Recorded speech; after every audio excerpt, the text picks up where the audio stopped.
How to see BeReal without account.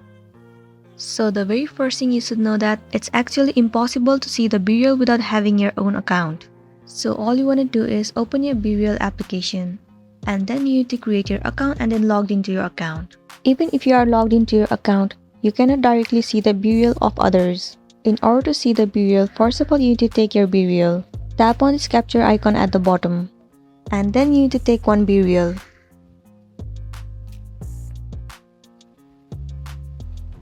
Once you have taken the BeReal, tap on send at the bottom. Well, you can see that your BeReal has been uploaded. You can also add the caption to your BeReal. Let me enter something.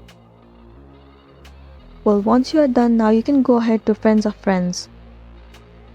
And there you go, now you will be able to see the BeReal of others. So that's all you gotta do in order to see the BeReal. I really hope this video is gonna be helpful for you. Thank you for watching it till the end.